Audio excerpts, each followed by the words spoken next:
He's 21 and has worse blood work than Coach Greg, who's 50. This is from a natural powerlifter.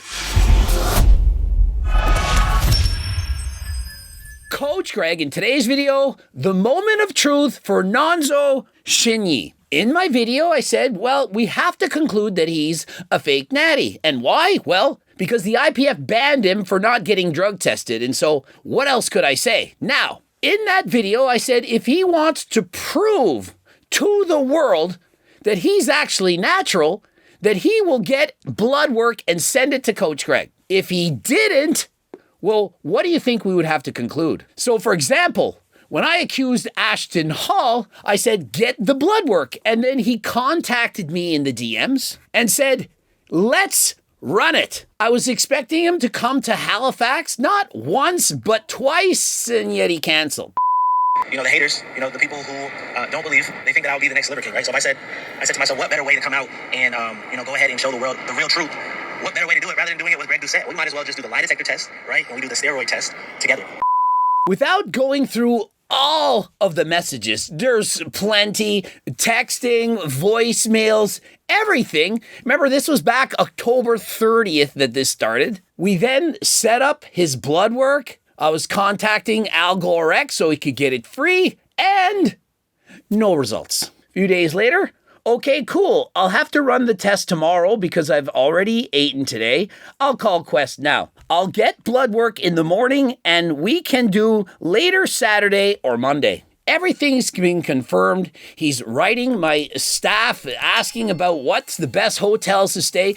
Can he wear shorts? And I'm thinking, it's Halifax in the winter. Of course you can't wear shorts. I was hoping to do a best 2 out of 3, Ashton versus Coach Greg, running, cycling, swimming, who knows? He didn't show up, he canceled, and he canceled. I waited, months go by. Can you send me the blood work from when you got tested back from early November?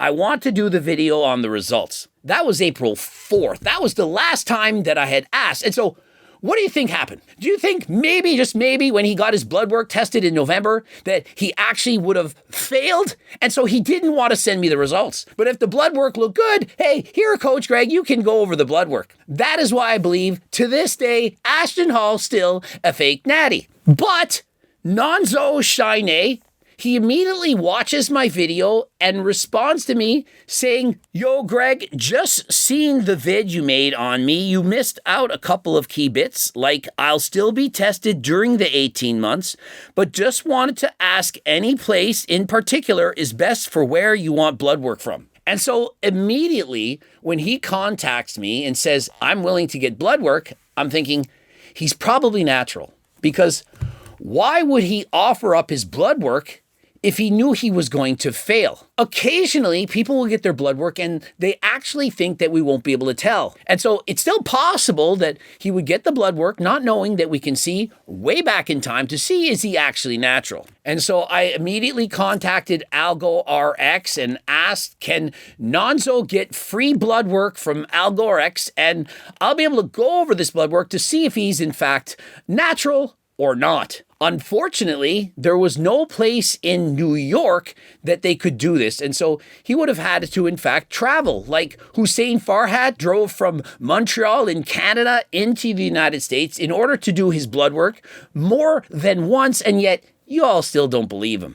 Goop, he was able to set him up with blood work. And so I now have the results. The urinalysis came in all negative. Now, this test is for metabolites of steroids, some of which can last perhaps only a couple of days, some for several months, depending on what you're injecting. Does that mean it's 100% natural? Well, of course not. It's possible that he would have taken something, stopped before the test, several weeks, several months, several days, and still passed. And it's also possible, and trust me, I know people who have done this in the past, to use someone else's urine. Now, when you're being drug tested physically at an event, at a sporting event, they literally will watch the urine get excreted out of your penis.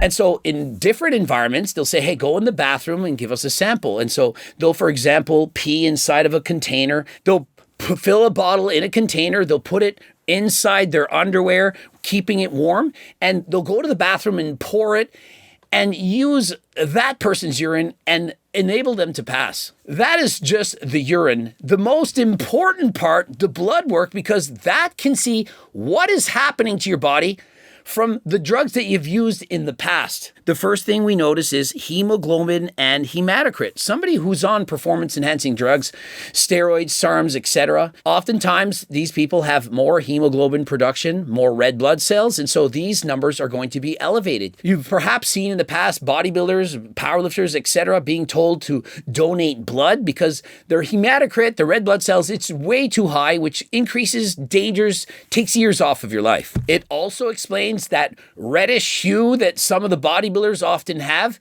Some people look at Coach Greg and they think that I'm red, and I'm like, bro, I just go out in the sun a few times and I get red in the chest. Now it's April here, and so I ain't seen the sun. This is Coach Greg, Casper White in the winter. Up next, we see the creatinine is very high. It's 1.48, but this is coupled with normal level of BUN. If he was on performance-enhancing drugs, we most likely would see both of these elevated. If he had kidney issues, problems from performance-enhancing drugs, we would also see the BUN elevated. And so because we do not, we can just assume he's a big guy, he's over 6 feet tall, he has a lot of muscle, clearly deadlifting over 900 pounds. And so this is normal, likely takes in a lot of creatine, and so that explains it. Now, it isn't flagged, as in it's not in the bold black word, but his glucose is 93. This is very, very high. He's an athlete, he's athletic, he has a lot of muscle. It shouldn't be that high. And remember, this is his fasting glucose.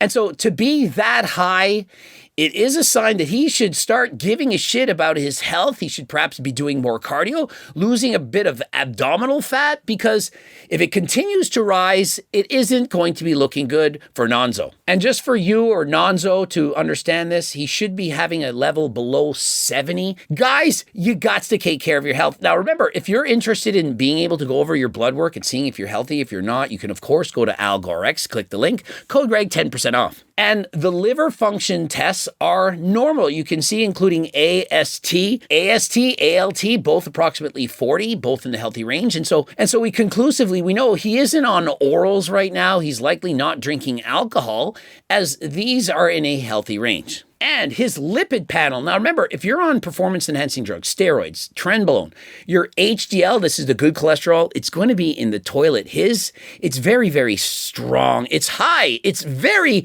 healthy, even for somebody who's natural. His lipid panel, it's excellent. And so this is a very good sign. We see LDL at 86, which is relatively low, which is good, and triglycerides only 49. Again, amazing. All right, up next, LH-FSH. If he was on testosterone, had been on SARMs previously, this would be tanked. It would be in the toilet. If he was on enclomiphene, his LH would be significantly higher.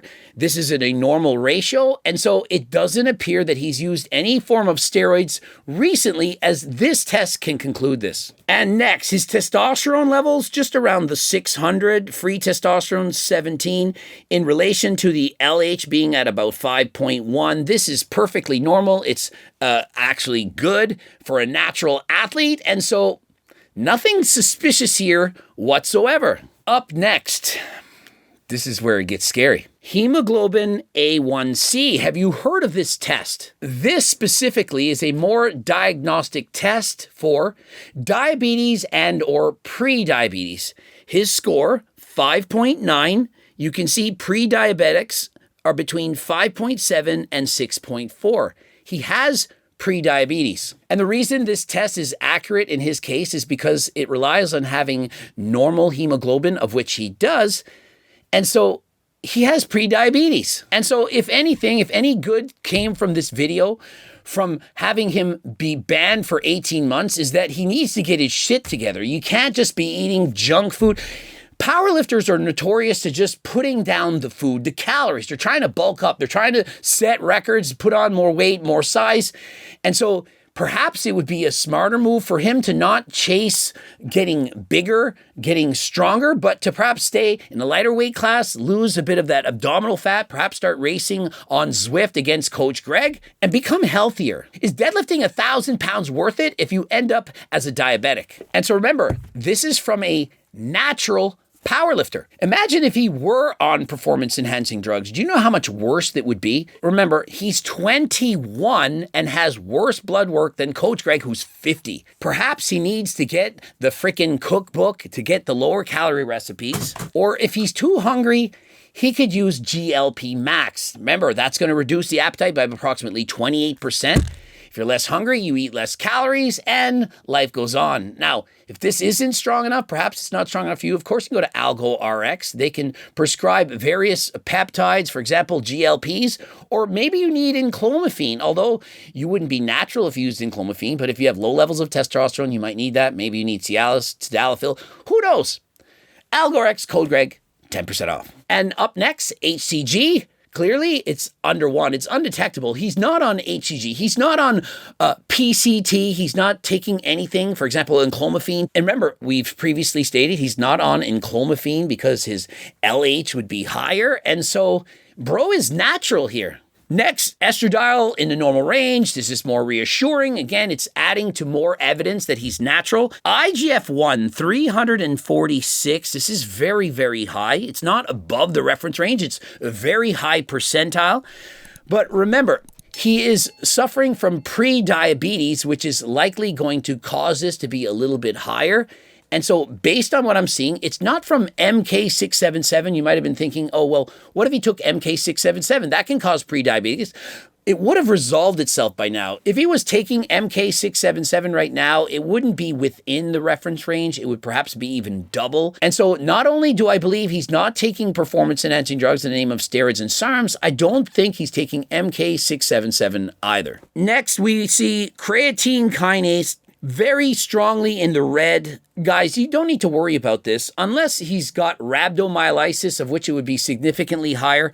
It's almost always high in powerlifters, athletes training harder than last time because it's a measure of muscle damage. And so if you're training really hard, setting PRs in the deadlift or racing bikes, running, your muscles are going to be sore and most likely going to be elevated. So unless you're training out at Diamond Gym like Lex Little or the rest of these crazy guys who go to these freaking gyms to be humiliated, do what you want, but eventually somebody is going to get rhabdo and I'm going to make a video and say, I told you so. And so insulin, 6.4, and when you combine this with his glucose score, which was 93, this offers a HOMA insulin resistance score. It works out to about 1.5. Anything above 1, it's not good. And so again, he needs to clean up his diet. He needs to start doing cardio. He needs to start losing some belly fat, overall get leaner. He's 21. He shouldn't have more poor blood work than Coach Greg at 50. Further evidence to this is his SHBG. It's 23.4. This is on the lower end. People who are pre-diabetic are typically going to be lower. Most naturals you would see would have a slightly higher SHBG. And so get on the diet. In conclusion, Nonzo is 100% natural. If you don't believe me, it's because you don't know how to read blood work, you're uneducated, and you're just a hater. Remember, when I make videos accusing people of being a fake natty, it means there's more chance that they're a fake natty than they're a natural. Upon seeing his blood work, which is really indicative of if he's natural or not, it really shows what's going on in his body. I've concluded that he's 100% natural. He stated that he's going to continue to be tested during the 18-month suspension. And so he's not going to be able to cheat before his next competition. Now, what he should in fact be using is Turk Builder Max and Turk Platinum. Did you know that you can use this and not fail any tests? Guys, you can use the entire box, I don't recommend it, and show up to a drug test and you will pass. Now, it's on WADA's watch list, but it isn't banned, at least not now. In addition to that, Nonzo, you got to get on the GO2 Max. It improves your cardio. that allows you to go harder than last time, recover, have more energy, and will get you healthier than last time. And so let me know in the comments section, are you a believer now, or do you still think he's a fake natty? Subscribe, click the bell button, comment to boost the algorithm, like the video, watch one of those 2 bloops. If you want to get sponsored by HLT Supplements, apply by clicking. If you want to be coached by myself and my team, click the link. And if you want to carry the supplements in your store and or gym, the link as well. And until next time, I am out.